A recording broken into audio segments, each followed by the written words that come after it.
Hello, everyone. Welcome to Bollox Talks and Tangents. I'm currently. Are you sharing the wrong show? Yeah, I am. I'm sharing this show. Okay, good. Fine. Share now. I'm sharing us. Good. Yeah, you are right there. Yeah. Hi. Hi, honey. I'm home. Almost. Oh, you ate a peep. I'm so happy for you. Hey, these are good. Yeah, well, they're cooked. Mm-hmm. You gotta air dry and cook your peeps, man. These are not rare. These are well done. Yeah. Hi, welcome to Bollox Talks and Tangents. As you can tell, it's Blake and I today, so it's gonna be a good show. Chaos will ensue badly. Yeah, but they let us run around like we can be in charge here. Oh, jeez. Why did my dad had to go on vacation now during this Holy Week, Lenny? We're here to talk about Easter traditions. We are. It's good. I got some good ones too. Some fun ones. Great family time, and specifically, we're going to talk about Easter traditions around the world. And the two people that are going to explain it is an agnostic and a Jewish person. Well, I'm an agnostic as well. I cover both rands, man. I'm from a mixed marriage. I got you covered on the Roman Catholic and on the Jewish side of this event. So I could, Well, we'll leave that alone. But yes, absolutely. I'm conversant in Easter. All right. Chocolate eggs and hollow bunnies. We are going to have a whole lot to talk about. But first, Lenny, do you want to run down our fantastic sponsors that keep us on the air? Absolutely. They couldn't be better off. St. Augustine is a phenomenal town. And we'll start with a phenomenal restaurant. We'll go right to the meat of the matter, Meehan's. Right on the bayfront. Three areas in one. You've got the beautiful backyard tiki area for all your fish bowls and blender drinks, which you can get throughout the entire restaurant, but it's outside in the back. It gets cool. They've got fire pit tables. The staff out in the back is fabulous. I was just there the other day with Sarah and Shay because I brag on their key lime pie. So I went and was going to adorn my street with them, and I got 5 key lime pies to go, and they're great. And by pie, I mean it's sort of a key lime timbale. It's done in a soup cup, and it is the best way to do key lime pie. I am so envious of the creativity in this, and it's wonderful. So if you're going to Meehan's, save room for dessert and enjoy everything else there. You can't go wrong. Plus, the view from the porch up top is the best view of the bay. Fantastic view Absolutely. Of the bay. And your favorite dish there is? The mac and cheese. And it's enough for lunch and or for dinner and breakfast if you do it right. Do you finish it or do you take some home? So half for lunch yesterday, but I didn't finish it all. So I took it home, but I had for dinner the other day. And it's great because once it sits a little bit, it tightens up. It's fabulous. Even cold out of on a snack. So that's Meehan's. We recommend that highly because we eat there regularly, and they're just lovely, lovely people. The St. Augustine Distillery. Hi there. For those of you scoring at home. Port finish today, so the port finish. The whiskey of the week. All right. St. Augustine Distillery. Great tours, great whiskeys, plus your clear liquors. They've got gin, vodka, and a bunch of rums, all made with Florida cane sugar. So it's a local product. It's a local distillery. Cheers. Cheers. Absolutely. Please don't die drinking liquid death. I'd be very sad. I'd be very sad. Don't worry, it's water. All right. I'm driving home today. Good. But the distillery, the tours are fabulous. The gift shop is great. It's like everything else in Florida. Exit through the gift shop, which is fine. But there's some wonderful stuff there. And it's in the original ice plant building. So when you go in for the tour, if you read the signboards there, it explains ice making and how the plant was there. And I found that fascinating as well. So the St. Augustine Distillery, high up on our list as well, and well-crafted products. I promise you that. Citygate Spirits, which is down on Sponsor Row, closer to the Bayfront. You can get to it from the Bayfront, or you can get to it from St. George Street. Citygate Spirits does a free tour and tasting. Their flavors there are phenomenal. Everything from a creamsicle whiskey, smoked maple whiskey. The peach is one of my favorites. Coca-Cola whiskey. Plus, they have some moonshines that Troy and I were drinking last week, which are really pretty smooth. And in fact, it's 100 proof, 50% alcohol by volume. Really, really smooth. It was wonderful. So I would recommend that. And you get to taste 6 or 7 or 8 flavors while you're there. You're not going to go wrong there. And lovely people again. And then For those of you who are, looking for missed filed paperwork, things that came in the mail, things you don't remember, it's tax time. We're through 2 weeks away from, I owe my debt to society and or the Internal Revenue Service. So ABR Kresge and Associates are tax accountants in St. Augustine. They will help you with financial planning, with business organization. But this time of year, they're heavy into doing your taxes. They help my dad from going to jail. So they are the best in town. Because if Troy went to jail, it would be Blake and I doing the show every week. So would you guys want that? We'll take your votes. So ABR Kresge and Associates is a wonderful organization in town that will help you with any of your tax planning needs. Parish thought you get audited. They can help you out there as well. We don't want to get audited. But if everybody keeps taking money away from the IRS, the likelihood of getting audited is less. So we can be happy with that. Coquina Coast Realty. If you're looking to buy, sell, looking for an apartment, looking for a commercial space, looking to talk to a realtor who will steer you correctly in the direction you may need to go, try Coquina Coast Realty, which phone number is 904-669-7901. Okay. So Coquina Coast Realty for all your real estate needs. If you're looking for an apartment with parking, apartment downtown, or you just want to talk to somebody because you are looking for a space or you have a space to sell, rent, or lease, that's the company to call, Coquina Coast Realty. All right, real quick, Lenny. No top or top on? Top. Dang it. Sorry. Well, you can be funky and spin it around like the cool kids do. There you go. Look at you. Enough. That's age appropriate. Either way, turn around. Go sideways like the dead end kids, like Hunts Hall and those guys. Just plug on next, guys. Pirate Treasure Museum. Fun place to be. You're going to learn something new every time you go. The Pirate Treasure Museum right there on Sponsor Row on the bayfront. You're not going to go wrong. It's entertaining. Take the kids, take the mom, take the dad, take your mother-in-law, bring them all. Fascinating. And I've gone there. I've been there 3 times, and every time I go, I find something new. And then, as I said, I've said this a couple of times, I watch a documentary on pirates. My most recent one was Captain Kidd and His Treasure, which could be in St. Augustine, it could be in Madagascar. You pay your money, you take your chances, bring a shovel with you. What the heck? But I have to go back and see what they have to say about Captain Kidd. So there's always something new or different to learn. And what we have to find out is one trip I was there 2 trips ago, there were a couple of young men filming one of the Jolly Roger that's hanging there.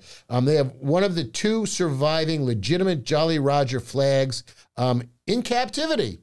And there was a couple of people there that were doing filming of that to add to a documentary on pirates. And I haven't found out which, but next time I go to the museum, I'm going to ask to find out where that one was. And it's a great time. You're not going to go wrong. And even if you're just walking down the street, pop your head in. You don't have to go through the entire museum, though. I recommend it strongly. Look at the gift shop. There's some really interesting stuff in there if you're looking for swag for somebody as a gift or something like that. And if you have little kids, there's some fascinating stuff in there for small children as well.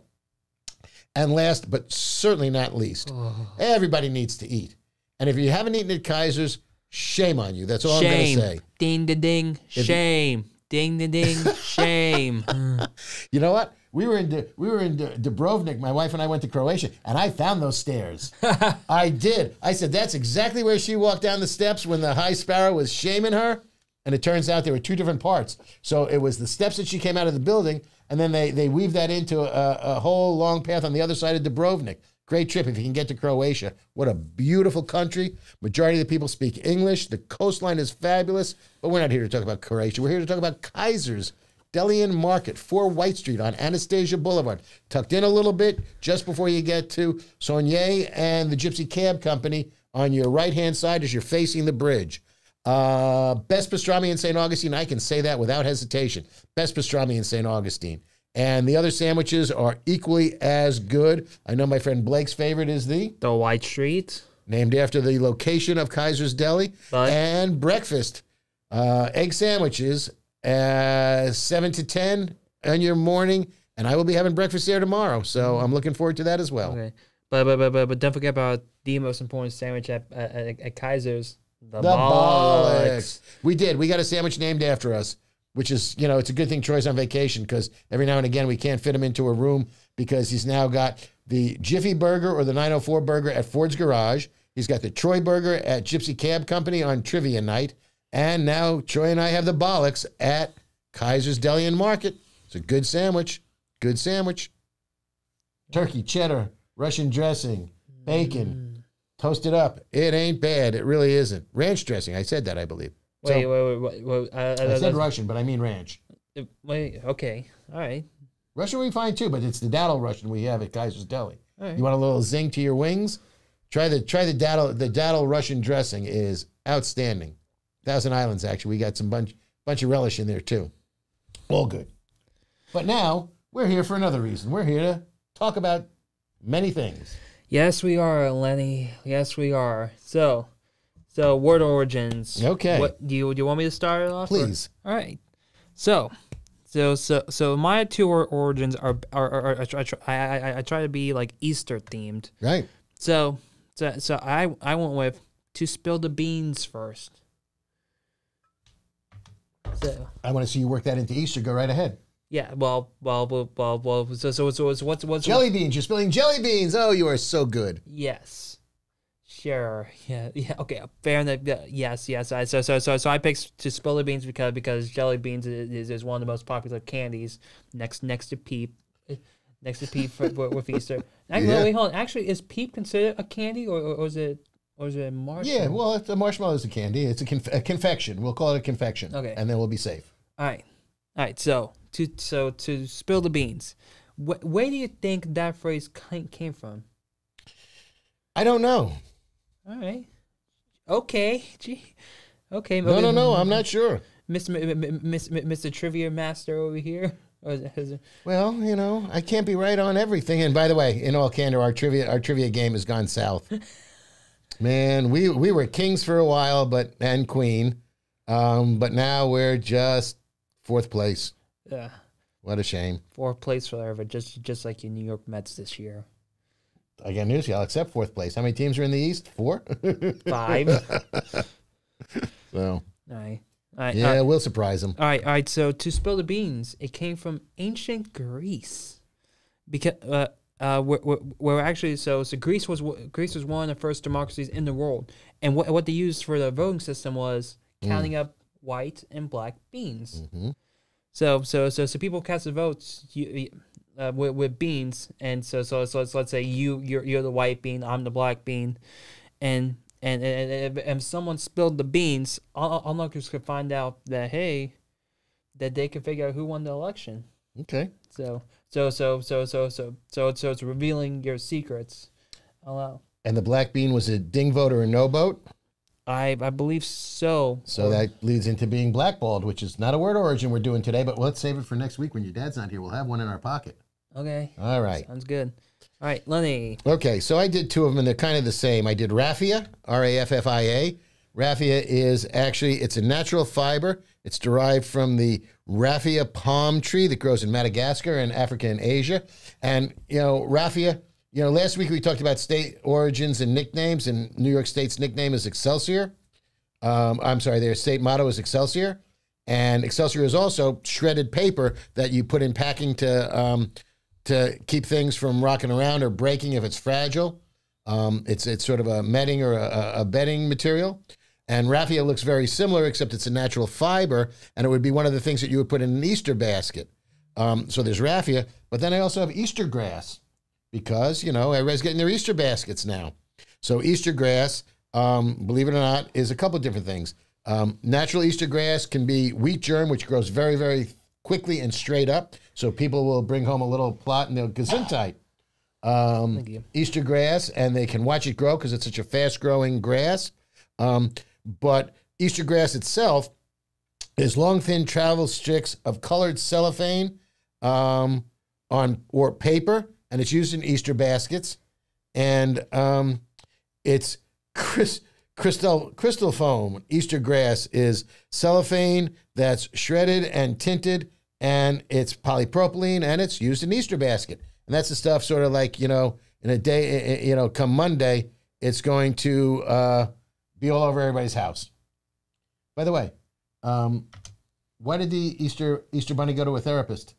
He went down the rabbit hole. Nope, he was feeling a little hollow inside. Poor Easter Bunny. But Right. And by the way, there is a big yin and a big yang. You know, a hollow Easter bunny is okay, but a solid Easter bunny, you got to be careful because when you go to bite the ear off or the head off on the Easter bunny, you got to be careful of your teeth because those solid ones are solid. But so what's your thoughts on like caramel or fudge filled Easter bunnies? Ooh, they get a little bit messy. Though a good once a year, a Cadbury egg, a caramel cream egg is good. Once a year. Yeah. But it's also true by presume like most candies, the UK where Cadbury is based from is their eggs much more different from like our Cadbury, possibly like heavily. I'll have to check. I have a good friend who's British, and I'll have to check with him on that because he likes all those English candy bars and stuff. Oh, sorry. How long have it been going on with the whole Cadbury egg commercial? The one with like all the animals with the bunnies in it. Yeah, the one with like the lion, the horse try to be the Cadbury bunny. Yeah. How long has that been going on? Like, I'm not sure, but some of them are pretty clever. Yeah, some of them are pretty clever. Pretty clever. Dark chocolate, milk chocolate. Which kind of bunny are you going? No chocolate. No chocolate. I hate chocolate. Blake Blevins. That's un-American. Certainly un-Swiss. I'm sorry. That's fine. You're entitled, of course. You are certainly entitled. Yeah. All right. Well, you know what the answer to that is? More chocolate for me. Oh, yeah. Oh, yeah, for sure. Yeah. So that's always good. But also my brother Ty doesn't like it as well. So okay. Hey. So it's genetic. Genetic thing, hopefully. But I will tell you, are you a Peeps person? You are, because you had one. Yeah. Peeps are just, there used to be Peeps and there used to be yellow chicks. Well, guess what? Now there's yellow bunnies, but there are lavender chicks and green chicks. And, they're no longer Peeps are no longer for Easter because you got Peep Santa Clauses and Peep Halloween. But I'm telling you now, Peeps are out of control. Oh, yeah. There's Dr. Pepper Peeps. There's birthday cake Peeps. Yep. They're nuts, the flavors of Peeps. They also so Rebecca actually got me before she left her on vacation. She gave me my Easter basket early. Okay. She actually got me Mike and Ike flavored Peeps on the stick. On a Peep on a stick. Yeah. Okay.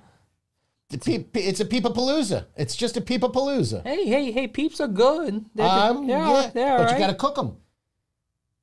You either have to eat them right away when they're really fresh, or you got to cook them and get them a little bit of solid. Got to dry them out, make them a little more chewy. There's an art to cooking a Peep. It's called time and patience. So do you put those? Where'd you put those in again? In the air. I just take the Peep out of it. Take the cellophane off of the Peep. Just open it and just let it sit there and sit there and sit there they're indestructible. This could sit here forever. Ever. Peeps and maraschino cherries will never go away. Ever. All right. For a second thought, like you air fried a Peep. No, that would get all melty and it'd be a pain in the ass to clean the air fryer. No. It's like putting a marshmallow in a microwave. Ooh, that's a mess. That's a mess. Do not try that at home, people. Do not recommend that. All right. So, second word origin. You got another one? Go ahead. So speak about bunnies. Down the rabbit hole. I did that today. I did that yesterday. More importantly, go ahead. We do this all the time when we research for our episodes. Sure. So down the rabbit hole is comes from England. Those pesky Brits. Yeah. They're just mean old. They like to reminisce about the 66 World Cup all the time. Just that's the only thing they can talk about. So is it coming home, eh? All right. Anyway. So Lewis Carroll, Charles Dodgson. Lewis Carroll, 1865, The Alice Adventures in Wonderland. Mm-hmm. Down the Rabbit Hole was one of the chapter names. Yeah. I'm not sure which chapter it was, but the one where she went down the rabbit hole. Indeed. That would be that chapter. I'm late. For a very important date. There you go. But since then, you and I have been going down rabbit holes every week trying to do this show. Definitely a whole lot of topics that we can go on like every day. It's a lot of fun though, because I'm telling you, well, we are talking tangents here, and we go on a lot of them. Yeah. Yeah. But speak about Alice in Wonderland though. So So which movie adaptation is the best? You think? Alice in Wonderland? Yeah. I'm not conversant enough in them to be there. I guess the Johnny Depp one was a little wacky and vibrant.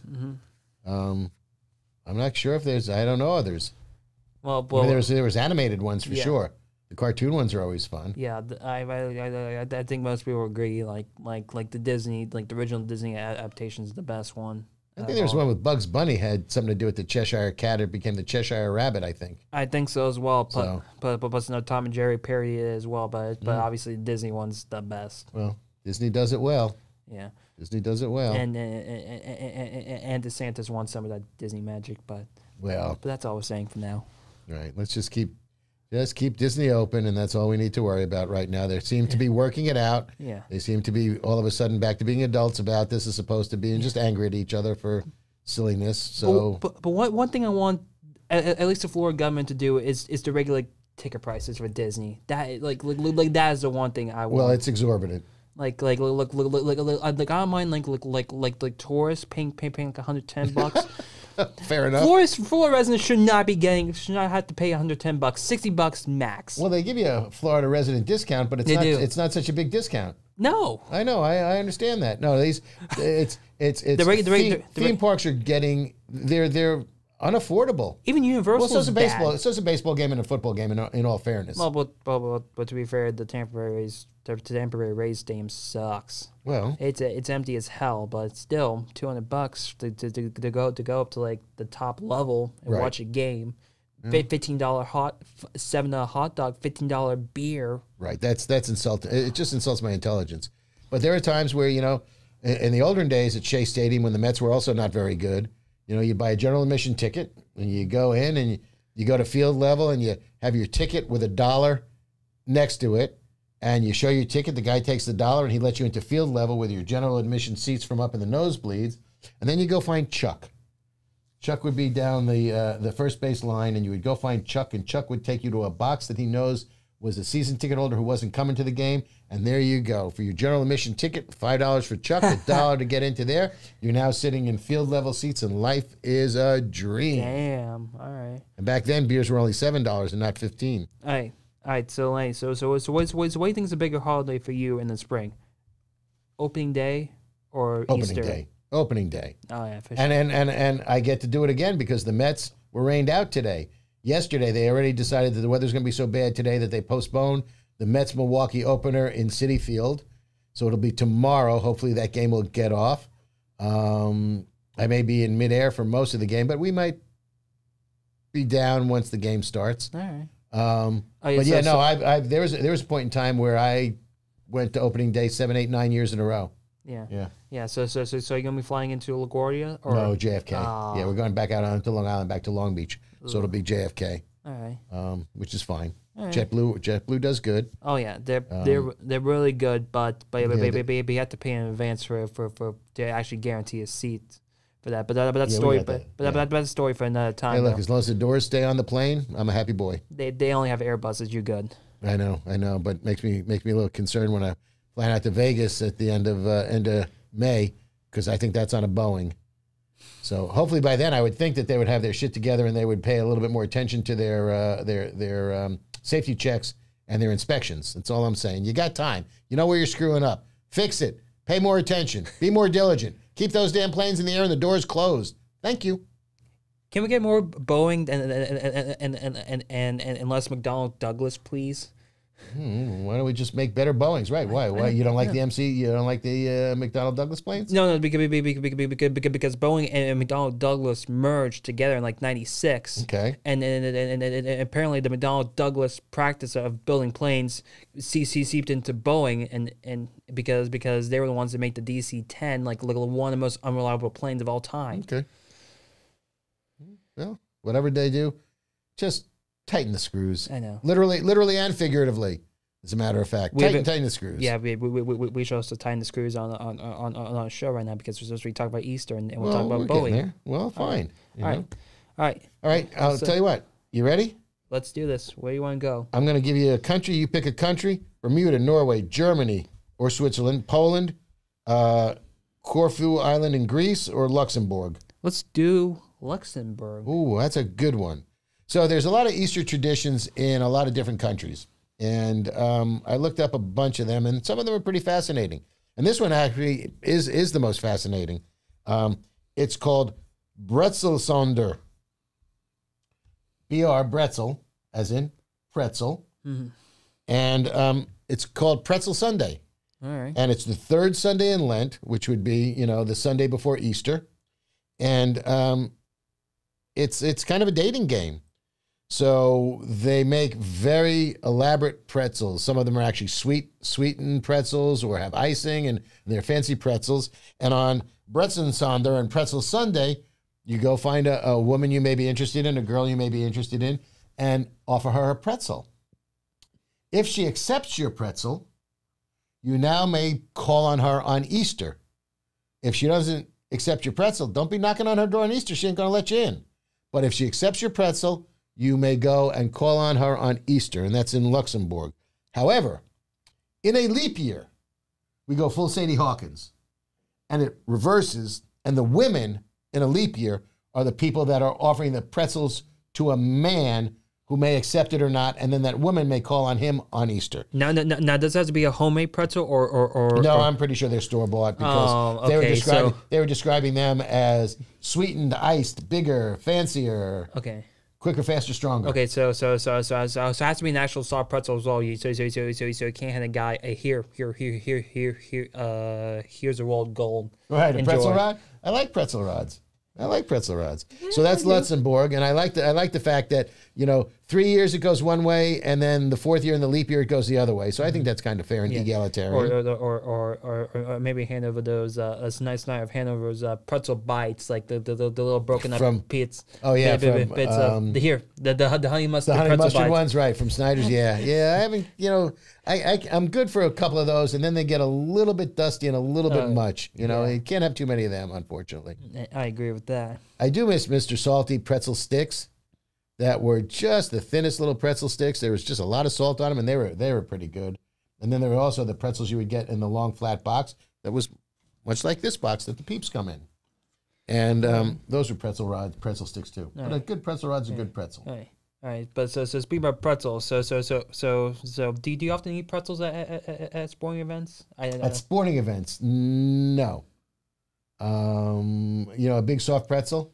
Growing up in New York and going to New York City and outside of ballparks and stuff, there's always the thing. But the trick is you've got to get one that's been there on the charcoal for a while. Because a lot of times you go there and they're just wet. And the salt is a little, it's not good. If they're not toasted up and warm, like, chestnuts or a pretzel around Central Park or around Madison Square Garden, they got to be sitting on that charcoal brazier there quite some time. Because otherwise they're just, All right, good. But a good soft pretzel that's toasted up nice, yeah. All right, good. Mustard or no? All right. So that was Ethiopia. What was that again? Luxembourg. No, that was Luxembourg. Luxembourg. I got nothing for Ethiopia. All right. So I have some. All right. So I have two countries for you here. Okay. You get to pick one or the other. Okay. Australia or New Zealand. They're kind of the same country, but I'm partial to Australia. Okay. I'd like to go to New Zealand, but I've been to Australia. So hit me with. Yeah. Oh, go ahead, because I got an Easter story for you from Australia. Oh, okay. Baby, go ahead. All right. They're both the same thing. Like okay. So since Australia and New Zealand are in the southern hemisphere, the Easter for them actually occurs in the fall for us. So fall for them. Fall for them. Right. Yes. So basically one of the big things with Australia and New Zealand is here in the U.S. we consider the rabbit as part of our Easter traditions. Mm-hmm. There, the rabbit is considered a pest. So instead of a rabbit, they use an endangered Australian animal called a bilby. Bilby. Yes, it has long ears and looks similar to a rabbit. Okay. But so they dubbed the animal the Easter bilby, okay. and plus apparently their signature dish is also breadish related, hot cross buns. Mm-hmm. So St. Joseph's Day, I believe. Yep. Hank will correct me on that at some point in time, but yeah. Hi, Bobby.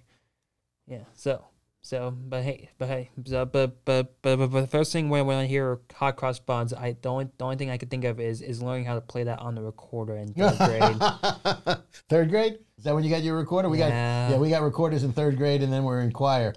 Every boy was a soprano at that point in time. Why didn't it make us learn that, Lenny? It gives you a little bit of a musical aptitude. What can I say? So years ago, back, I guess we got to be 40 years ago, I was in Australia, and I was touring the country. I flew into Sydney, spent some time in Sydney, and then was doing the entire southern crescent of Australia. Sydney, Canberra, Melbourne, Adelaide. Boy, South Wales was, New South Wales was really progressive, and then out to the Indian Ocean, out to Perth. But I was in Melbourne for Easter weekend, and by saying Easter weekend, we're talking those Australians take their Easter seriously. There is nothing that's not closed. You have Holy Thursday, Good Friday, Easter Saturday, Easter, and Easter Monday are all holidays in Australia. So everything's closed on Monday as well as Sunday and Saturday. The only places that were open when I were there, I was able to see a Australian rules football game in the Melbourne Cricket Grounds, which was a huge stadium, a huge arena that had been built for the Olympics. And I watched St. Kilda Dragons play somebody else. They're no longer the St. Kilda Dragons, I don't believe. They're still St. Kilda, but I don't think they're St. Kilda Dragons. And that was a beautiful afternoon there. And that was the only thing I could do. Otherwise, there was a Chinese restaurant open, which is like Christmas in America. The only places that are open on Christmas are Chinese restaurants, among restaurants that are still serving Christmas dinner. And I ended up hanging out in the lobby at the front desk of the hotel I was staying at with the guy who was the night manager there.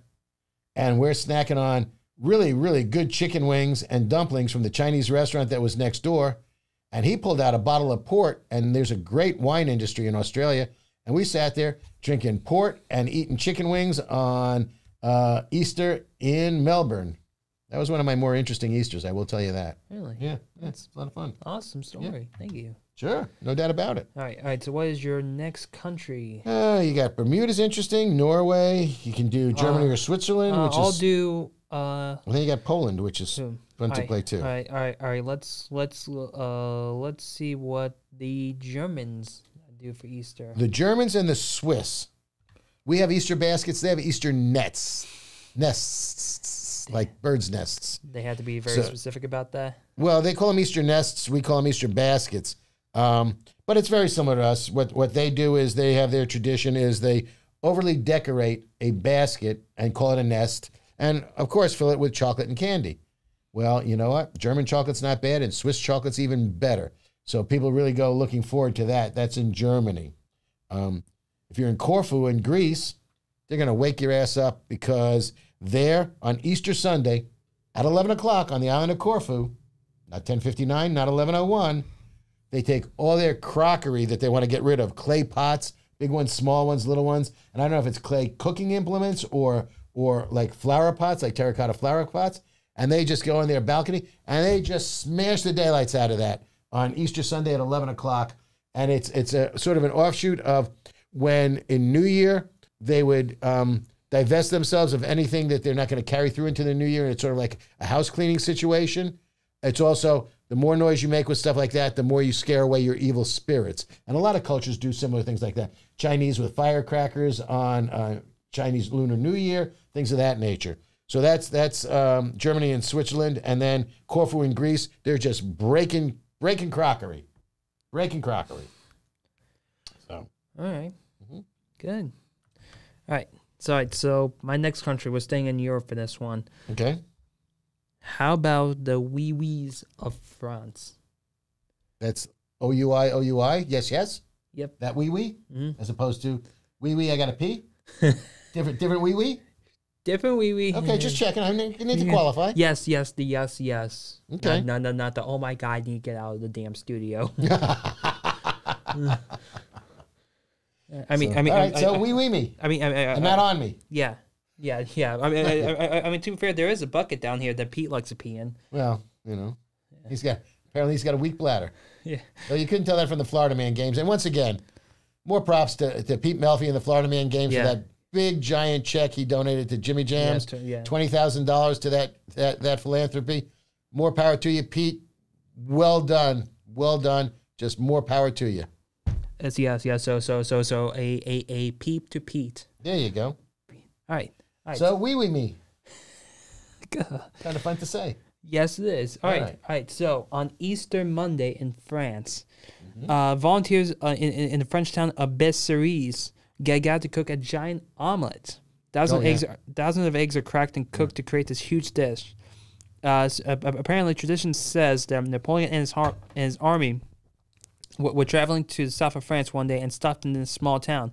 They ate omelets there, and Napoleon liked them so much that he ordered the townspeople to gather eggs and make a giant omelet for him the next day, for him and his army the next day. And according to this website I got, they've been doing this tradition since 1973. Nice. Yeah. Where's the Guinness Book of World Records when you need them? I know. Well, since 1973, they could be there now. Yeah. Well, I think they're based in Ireland, so they might be drinking their own supply. All right. Okay.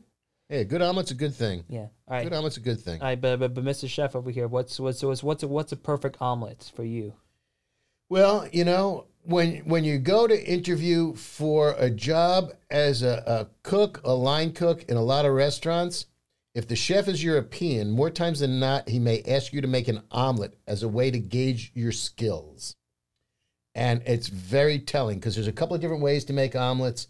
But if you're in a commercial kitchen, one of the easier ways is take your omelet, start it in a pan, and then put it under the salamander or the broiler, which will cook the top to the bottom. And that actually fluffs it up and puffs it up because it cooks the air that you've whipped into the eggs when you're beating the eggs. But I will say, I got myself a Japanese omelet pan. It's a nonstick rectangular pan. It's about yay big, and it's outstanding.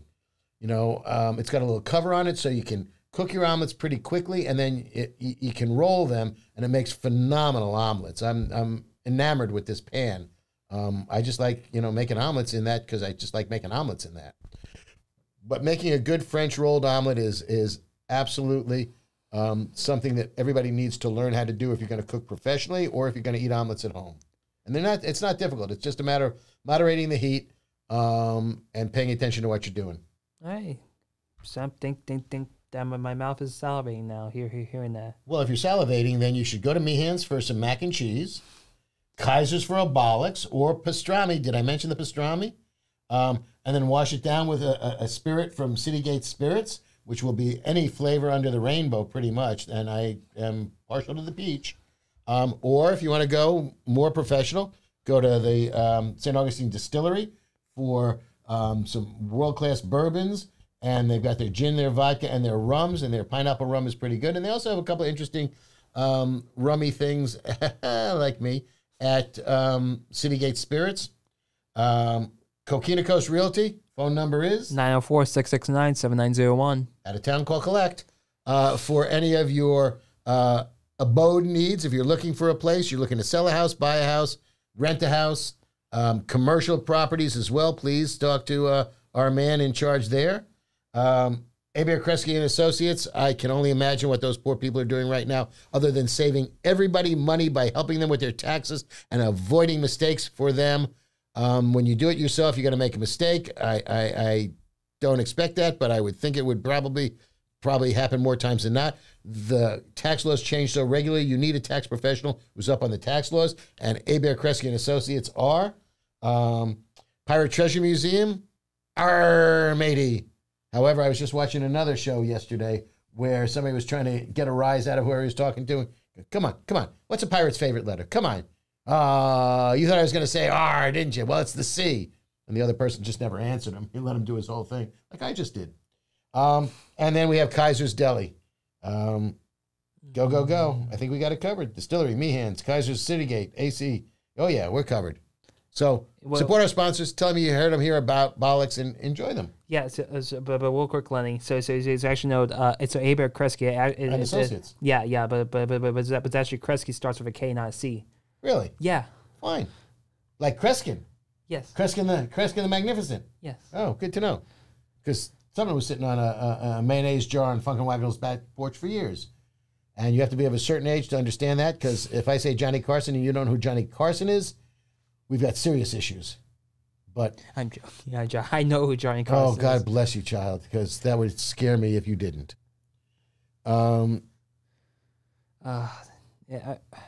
Johnny Carson was really great, but the only problem though is like the only thing I know him from is watching his like old YouTube clips. Oh man, on YouTube, on YouTube, like I also know my grandma got some DVD set that had like the best of Johnny Carson and the best absolutely, and the best of Cale Burnett. If you're YouTubing it, find the ones with Jonathan Winters, Don Rickles, or Robin Williams.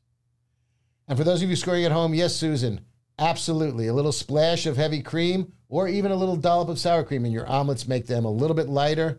You are not off base with that whatsoever. When I'm beating my eggs for an omelet, I'll put in a splash of heavy cream.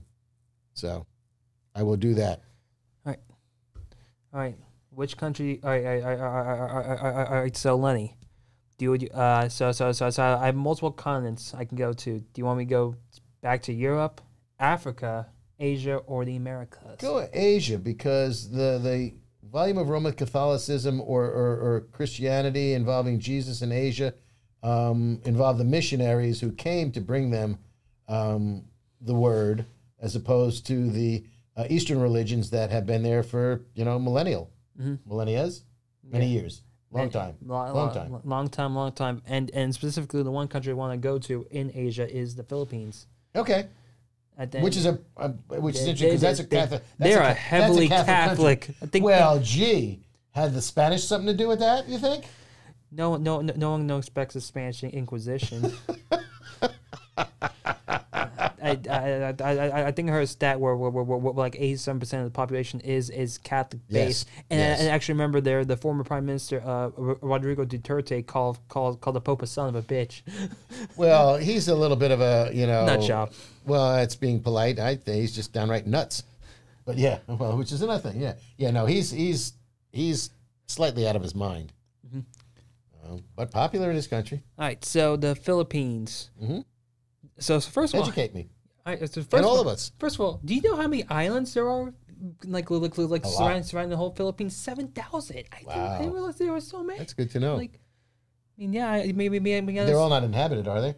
I think some of them are uninhabited. There has to be one that's uninhabited that they like to claim, or maybe they like to say it's uninhabited because otherwise they might be hiding their probably a secret nuclear weapon that they don't want China to know about. I think the likelihood is there's probably one last reigning, surviving, rice-eating Japanese soldier hiding out there who doesn't know the war's over. The poor gentleman, that they kept finding Japanese soldiers in the Philippines who didn't know the war had been over years and years and years later. Yeah. Which is a tragedy on both ends. This poor person's been there fighting a war that ended years ago, and how do you explain that to somebody? Yeah. Especially when they lost. I can't imagine that. Like that has to be like mentally tough to find out like you lost, even though you're still fighting for your country in your head. Right. Yeah. Yeah. No. Then imagine them different type of indoctrination for sure. Imagine them patriotism. Imagine them going back to imagine going back to Japan, seeing all their advances. Wow. Yeah. Seeing like their original town square going for like basic business to like billboards, like Western figures, like on billboards.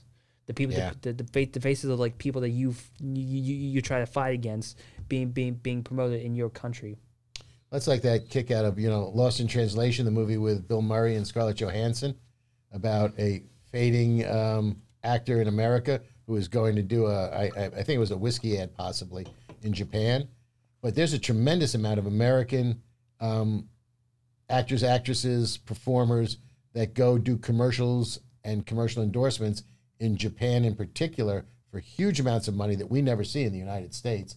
And that's like, for them, they can go and they can endorse a product and make an awful lot of money doing it. Yeah. Tagalog is not easy to speak, Bobby. If you know that one, I'm going to be more impressed by you than I already am. All right. So the Philippines. So according to this website, there's two processions that happened on Easter Sunday.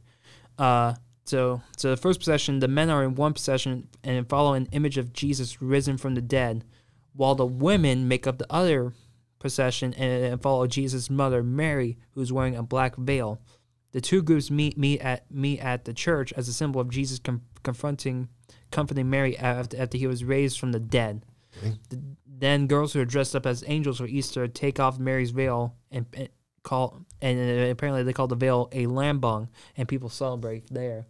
So Okay. so they take their celebration seriously. Oh yeah. Oh yeah. Like, Say hi to your father. oh, hello, Dad. How's it going? Better than us. Hey! Look here, Cincinnati Reds winner, Easy. 8-2 over here, 8-2 against Nationals. Look, Air Force Base. There you go, for sure. Easter's a serious time. It's solemn. It's spring. It's rebirth. It's renovation. It's tulips, beautiful flower, and candy, and rebirth is what it's all about. Spring is an awakening for the planet. For us now, in Australia, it'll be in 6 months from now. But yeah, it's an interesting time. So. Oh wait, hold on. I just realized something. My dad was commenting from our accounts, but he isn't commenting as his personal accounts. Oops. Well. Yeah, because it says Bollox Talks and Tangents commented. So you might need to switch your account, Dad. That's all right. Yeah. He's watching. He's checking up on us. Well, We're doing fine. Don't you worry, Dad. Say hi to Maeve for me. Wait, hold on. Rebecca? Yeah, I met Rebecca. Maeve's still in town. My bad. No worries. My bad. So it's interesting because we were talking earlier about rabbit holes, and I want to pursue this a little bit because when I was a kid and I was younger, there'd be all these biblical movies on Easter. And one that I watched year in and year out was The Robe, which was a great movie. Well, at least to me as a kid. And it's still pretty good now. It was 1953. It was based on a 1942 novel called The Robe. And it starred Victor Mature and Richard Burton. And it was the story of the man who was the person in charge of the centurions and the Roman soldiers that crucified Jesus, played by Richard Burton, and his slave, Demetrius, was played by Victor Mature. And Jesus had a coat, and he had a tunic or it was a robe. It was a seamless robe that he was wearing during his crucifixion. And the soldiers took his coat and they split it up and they cut it into 4 or 5 pieces and passed that around. And then because the robe that he was actually wearing under his coat was a seamless robe, it was pretty impressive because it was a one-piece garment, and the soldiers played dice. They rolled dice for it. They gambled for Jesus's robe. And Marcellus, played by Richard Burton, won that. And then it was a whole process where he, again, kind of realizes what he did, felt remorse about crucifying Jesus, went on the trail to become a Christian, and was, along with his servant, his slave, Demetrius, played by Victor Mature. And eventually, Demetrius gets and this is where it kind of shakes out in the wash. Demetrius gets the robe or the seamless tunic, and Marcellus, played by Richard Burton, and his new wife, played by it'll come to me in a second. I can see her, but end up getting executed by the new emperor, fun guy, Caligula. So they end up getting killed at the end of it. Victor Mature gets away and has the robe, but that made me pursue, where is the garment today? So this is the rabbit hole I was talking about. So there is a church in Germany, in Trier, Germany, the Trier Cathedral, Trier Cathedral, the largest, and I find it hard to realize that it was in 12, I got my notes here, but it was in Taking your glasses off, Lenny? to read, yeah. 1270. The Trier Cathedral was built in 1270. It's the largest and first church, not the largest, but the first church in Germany in 1270, the Trier Cathedral, and Emperor Constantine's mother, Helena, brought that and a whole bunch of relics back from the Holy Land, and she gave that to the Trier Cathedral, where it's put in a vault, where they would bring it out on pilgrimage years, and they did this for every 7 years for ages. They would bring it out and show it off. The last time it was seen in public was in 2012 in a pilgrimage year in the Trier Cathedral in Germany. However, there's some conjecture that parts of this, again, Holy Robe ended up in the Argenteuil Basilica Saint-Denis in northern France, and then other claims that there's parts of it that are in the, and this is tough to pronounce, the Svetikaval Cathedral in Georgia, Soviet Georgia, which is not Soviet anymore because there's no Soviets left anymore. But in now. Georgia, Eastern Orthodox, the Eastern Orthodox Church claimed it. Now, it's possible that what some people think is this seamless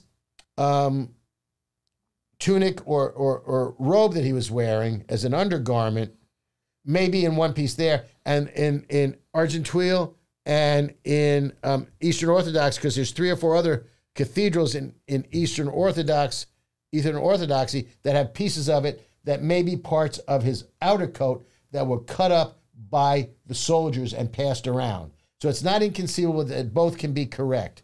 But I always get fascinated by relics in churches and things of that nature.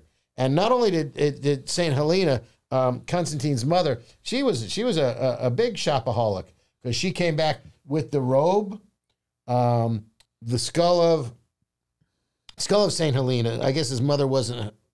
Saint Helena was the mother of Constantine, so that ended up in the same Trier Cathedral. A soul from the sandal of Saint Andrew, I'm sorry, much more golf oriented. So I was wondering why it wasn't like a golf spike, but it was the sole of the sandal of Saint Andrew, a nail, a holy nail from the cross, because apparently this woman, the mother of Constantine, also scooped up the cross, and she's doling this out on her trip back to Europe. She's dropping pieces off everywhere. It's fascinating stuff. It really is. But I got a kick out of it because I used to really enjoy watching it. And if you get a chance to see it, it's one of those first movies that are in vibrant Technicolor. You know, and Victor Mature's big square jaw, hero. Richard Burton played a shit in the beginning of it and had redemption toward the end of it. So it's a movie I watched numerous year after year after year as a kid on Easter. It was what I did. I watched The Robe. Mm-hmm. And that's it. So that was what I would do on Easter. All right. Yeah, eclectic is not even, you're right on there. She came home with a nail, a tooth, a cross, a skull, and a robe. Put it together, and, it's interesting things that woman brought back from the Holy Land. Yeah. Yeah. So my Easter traditions is like so you had like your thing. My thing's like a bit like saner, I would say. Okay, I'm glad you said it, not me. So for my family, it was just a simple lunch for us. Like, but it still meant a lot. Like getting together with family, making my mac and cheese. Mm-hmm. So, but it was a good time for all of us. Like, but for us, like Easter's not really a big holiday for us. No. Like growing up, it was a good holiday because, growing up in the family that I grew up in, my father's Italian, Roman Catholic, and, his mother that was it. Every Sunday we went to my grandmother's house for dinner. Easter was no exception. The upside of that is that woman could cook. Oh my goodness. Oh, for sure. I mean, she would make a fresh ham. And that was the type of thing where if you took the spoon and you cracked the skin on it, it would crack. And there was no fat under it. It was just the quiga. In my family, we called it the quiga, which was the roasted, hard crackling. And then there was no fat under it. And then a beautiful, white, luscious, luminous, fresh ham. But on holidays, my grandmother made gnocchi. I mean, her raviolis were in a class by themselves. I mean, this woman was one of the best cooks I've ever been affiliated with, seen in my life. And unfortunately, before I started to cook professionally, she passed away when I was 16. So I never had the ability to cook with her. But believe me when I would tell you, I'd go to my grandmother's house, and the first thing I would do was go to the stove, take a little melamine bowl, put a piece of white bread, Wonder Bread, mind you, in the bottom of that, and then go to the pot on the stove and take a meatball and some gravy and put it on that. I was a happy, happy boy. Yeah. Oh, man. And her gnocchi, ooh, baby, this woman could cook. Outstanding. So what's your thoughts on potato bread? Do you think that is actually bread? You mean like Easter bread? No, like Martin's potato bread. Oh yeah, that's fine. Okay. I like Martin's. Absolutely. All right, it's good. Yeah, no doubt about it. But then you also have, Easter. You have Easter bread, prosciutto bread, things of that nature. There's a lot of those. The Easter bread, they always stick a multicolored egg in it somewhere. When you get that in a bakery, and prosciutto bread is always great too. A little meat bread for Easter. And then an Easter pie is sort of a variation on, without the tomato sauce, but a variation on, like, I would say, a Chicago-style pizza. It's basically a casserole. It's a big deep dish thing, but it's layers and layers of cold cuts and cheeses wrapped in a pastry and sliced in wedges. Man, you get an Easter pie like that, and you are just eating right. Yeah, you're not gonna lose any weight, but boy, it is tasty. Yeah. All right, but real quick. So I'll mention in the comments here. So my dad had to leave. They were going to dinner. They're going to eat lobster. We have no empathy or sympathy for him right now. Just enjoy your vacation, Rebecca. Enjoy your vacation, Troy. We'll be here when you get back. Yeah. But the reason I say is because the island that they go to is they're like world famous for their lobster. Like apparently they are famous for the lobster. We need to define terms here, however. These are not northern lobsters. These are not Maine lobsters. You cannot craw. These are spiny lobsters. So you got the big honking spiny tails, tops of them. They have a tail, but they've got no claws. Mm-hmm. And I tend to find them a little bit tougher than the northern lobsters, the cold water lobsters as opposed to the Caribbean lobsters. So, you're not getting claws. So if you don't like claws, like my wife doesn't like claws, you're fine. But the tail meat is great. It's nice. It's just a little different animal, but tasty nonetheless. Right. Tasty nonetheless. Yeah. So what type of dish would you go for if you had an island lobster like my dad might be having? I could take the tail meat, cube it, and stir fry it, and do something nice like that. Or we could just do the tail. I mean, a lobster tail is a good eating. I mean, I remember there was a time when I was younger where there was those South African rock lobster tails, which looked like, giant langoustines. So South African rock lobster tails were about yay big, and you needed half a dozen to a dozen of them to fill up. But man, that's a great way to go if you're going to try to fill yourself up. Those little rock lobster tails, yeah. All right. Yeah, tasty. All right. That's one other thing I want to talk about as well. So, as a kid, have you ever done like an Easter egg roll or an egg hunt before? Sure. Did you have any horror stories about them? Like you couldn't catch any eggs in time, the eggs fell out of your basket? No, I didn't do that. But I will say that when I was in Long Beach, they would do an Easter egg hunt or an Easter egg roll, sort of like they do on the lawn of the White House. But they would do this on the big ball fields in Long Beach. And they would do it by age group, which was sort of nice because if you did everybody at once, the big kids would steamroll the little kids. But it's just if you haven't seen one of those, go find someplace that's doing a youth toddler type of Easter egg hunt. And hunt is, I'm using the word exceedingly loosely because it's a field and all the eggs are just splayed out on it. So it's not like you got to really look hard to find them. But there is nothing more adorable than a very small kid trolling around with his basket, putting an egg in the basket, and then going and having the egg fall out of his basket, and another one, or the fact that they sit there and they fixate on one or two eggs, and they come home with two, and the other kids are getting 30 or 40 of them. It's really kind of odd. Lenny. Was that you? That happened to me. Uh-oh. But worse. Oh. Never got a single egg. Oh, Blake. I'm so sad. Yeah, because unfortunately the big kids were mixing with the little kids as well. Well, that's the problem. Yeah. Yeah. In Long Beach, we did them separated by age group.